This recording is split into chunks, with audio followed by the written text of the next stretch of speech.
Assalamualaikum warahmatullahi wabarakatuh. Nama saya Hendra Ibrahim dari kelas B dari jurusan Pendidikan Geografi. Di sini saya akan menjelaskan mengenai tiga materi, yaitu yang pertama pengaruh faktor geografis terhadap keragaman budaya di Indonesia, lalu yang kedua persebaran keragaman budaya di Indonesia, lalu yang ketiga pembentukan budaya di Indonesia. Yang pertama, saya akan menjelaskan mengenai sebelum ke inti materi, saya akan menjelaskan mengenai pengertian budaya terlebih dahulu. Nah, jadi budaya adalah tindakan atau perilaku yang mengandung nilai-nilai penting yang diwariskan dari generasi ke generasi yang telah menjadi suatu tradisi dalam kehidupan masyarakat tersebut. Lalu materi yang pertama yang akan saya bahas yaitu faktor-faktor geografis yang mempengaruhi keragaman budaya di Indonesia. Yaitu yang pertama ada letak geografis, lalu yang kedua ada posisi strategis, lalu yang ketiga ada kondisi ekologis. Yang pertama saya akan bahas mengenai letak geografis terlebih dahulu. Jadi letak geografis atau lokasi Indonesia ini sangat berpengaruh pada kebiasaan hidup suatu masyarakat. Nah, ini peta dari Asia Tenggara. Nah, jadi Indonesia itu diapit oleh dua benua, yaitu benua Australia yang ada di sebelah selatan, lalu benua Asia yang ada di sebelah utara Indonesia. Selain itu juga ada benua Pasifik dan juga benua Hindia, sehingga karena diapitnya oleh dua samudra dan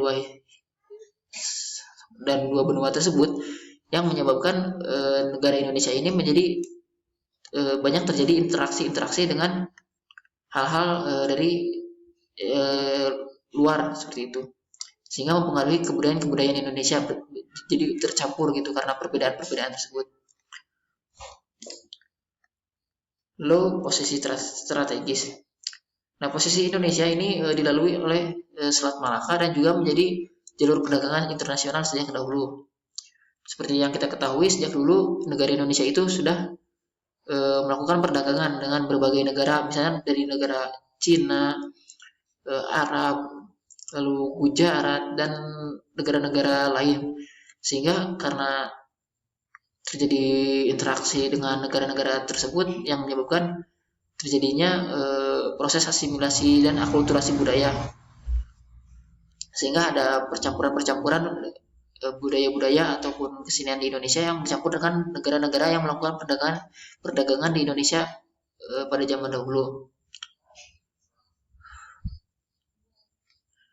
Nah, dari negara-negara tersebut juga selain budaya, jadi awal sebelum melakukan penyebaran budaya itu mereka melakukannya melalui proses, yaitu misalnya seperti penyebaran agama, lalu dari pernikahan dan lain sebagainya, sehingga kebudayaan di kita bercampur. Lalu yang ketiga ada kondisi ekologis. Nah, ekologi dalam hal ini menitik beratkan pada hubungan antara manusia dan lingkungan dalam kaitannya dengan keberagaman suku bangsa dan budaya di Indonesia. Nah, dari segi ekologi ini jadi menggunakan ada dua unsur, yaitu yang pertama itu ada unsur atmosfer. Nah, misalnya kita menggunakan pembagian iklim menurut Köppen. Nah, menurut Köppen ini kan pembagian iklim di Indonesia ada dua. Yang pertama itu ada AF,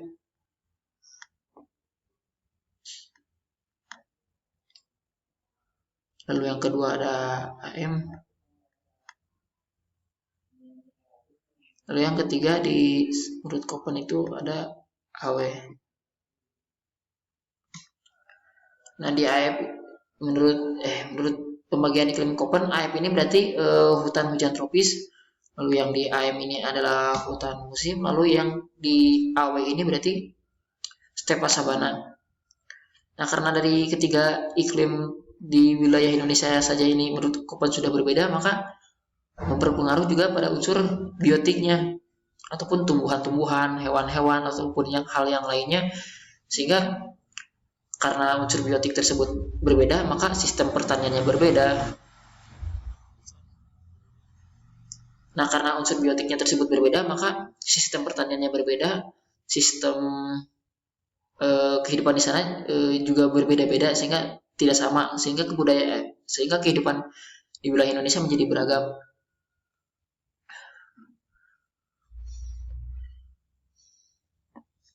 Nah, selain sistem pertanian, sistem mata pencahariannya pun akan berbeda-beda di setiap wilayah tersebut. Misalnya yang di dekat pantai, misalnya di dekat sini, maka otomatis penduduk tersebut akan bermata pencarian menjadi nelayan. Sedangkan misalnya yang di daerah gunung akan berbeda lagi. Dari segi geografi juga iklim tersebut juga mempengaruhi dari dalam bentuk rumah-rumah yang ada di setiap daerah tersebut. Misalkan masyarakatnya berada di daerah pegunungan, maka si rumah tersebut tidak terlalu memiliki banyak ventilasi udara agar si udara dingin tersebut tidak masuk dengan mudah ke dalam rumah sehingga udara yang di dalam rumah tersebut tetap hangat. Ataupun misalnya dalam cara berpakaian, misalnya orang yang ada di dekat pantai ataupun di pesisir pantai, pakaian-pakaiannya itu akan lebih tipis dibandingkan dengan yang ada di gunung karena agar lebih mudah menyerap keringat.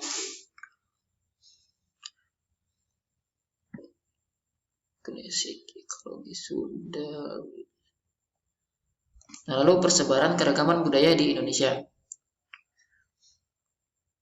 Nah, salah satunya itu persebaran suku bangsa. Nah, ini suku bangsa di Indonesia. Nah, menurut data BPS ini, Badan Pusat Statistik Nasional, pada tahun 2010 dari sensus di Indonesia sendiri memiliki terdapat 1.340 suku bangsa yang dimana 41%-nya itu ada di adalah suku Jawa. Nah, yang ada di sini.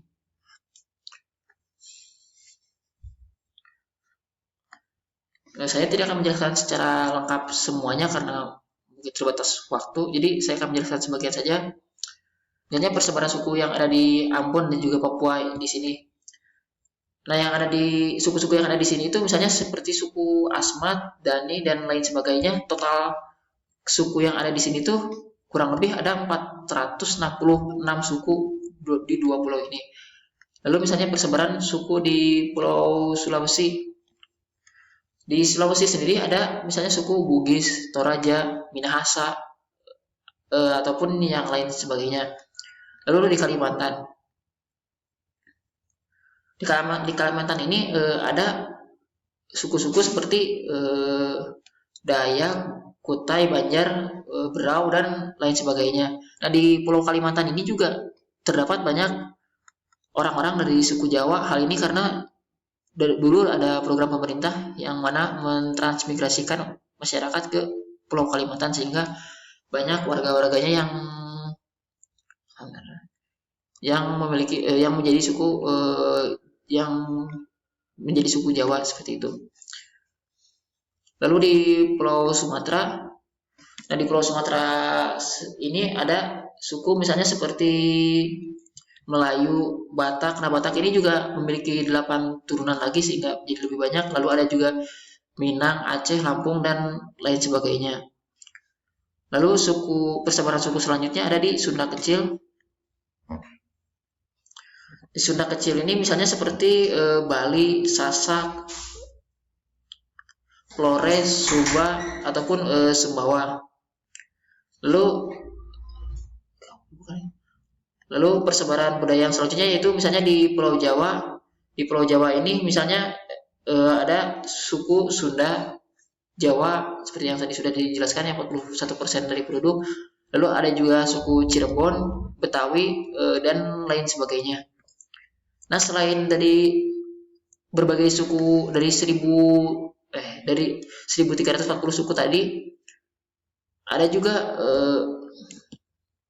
pertambahan keberagaman budaya tersebut bisa bertambah dari pendatang. Kan tadi sudah dijelaskan dari geografi, faktor geografis tersebut ada perdagangan yaitu dari Arab, Gujarat, Cina, dan lain sebagainya. Nah, di sini juga dari keberagaman budaya tersebut juga ada dari penduduk Cina, Arab, dan lain sebagainya, dan mereka pun biasanya pemukimannya aglomerasi ataupun mengumpul di suatu tempat dan membuat pemukiman sendiri. Misalnya kampung Arab ataupun yang lain sebagainya seperti itu. Lalu yang terakhir, materi ketiga, yaitu pembentukan kebudayaan nasional. Nah, dari definisi yang menurut definisi dari Kun Chanendra, bahwa pembentukan kebudayaan nasional yang pertama yaitu karya warga negara Indonesia yang termasuk karya-karya zaman dahulu di berbagai wilayah. Lalu yang kedua, karya WNI yang tema dan pikiran dan wujudnya mengandung ciri-ciri khas Indonesia. Lalu yang ketiga, karya warga negara Indonesia dan umumnya dirasakan memiliki nilai yang tinggi sehingga menjadi kebanggaan orang Indonesia. Nah, yang mencakup ketiga ini misalnya yaitu ada kebaya, batik, ataupun misalnya angklung. Nah, ada juga bahasa Indonesia. Nah, hal-hal ini bisa menjadi termasuk ke dalam kebudayaan nasional karena hal-hal ini sudah ada pada zaman dahulu. Yang poin pertama. Lalu yang tema pemikirannya juga mengandung ciri-ciri khas Indonesia.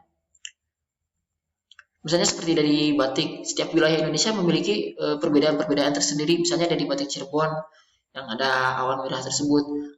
Lalu karya WNI dan umumnya dirasakan memiliki nilai yang tinggi sehingga menjadi kebanggaan orang Indonesia. Hal ini jelas kebaya, batik, ataupun angklung sudah menjadi salah satu identitas kebudayaan dari negara Indonesia dan sudah diakui oleh berbagai organisasi internasional yang lain sebagainya. Lalu adapun yang mendefinisikan oleh yang lain yaitu pembentukan kebudayaan nasional, yaitu gabungan dari berbagai macam kebudayaan daerah di suatu negara tertentu. Sedangkan menurut Undang-Undang Republik Indonesia nomor 5 tahun 2017 tentang pemajuan pembentukan kebudayaan nasional, yaitu adalah kebudayaan proses dan hasil interaksi antar kebudayaan yang hidup dan berkembang di Indonesia. Nah, mengenai kebudayaan ini sebenarnya agak dari segi geografinya itu berhubungannya dari cakupan wilayahnya. Kalau misalnya sebelumnya hanya daerah-daerahnya saja, tadi suku-sukunya misalnya di Kalimantan atau di mana. Nah, dalam materi yang pembentukan kebudayaan nasional ini cakupannya nasional.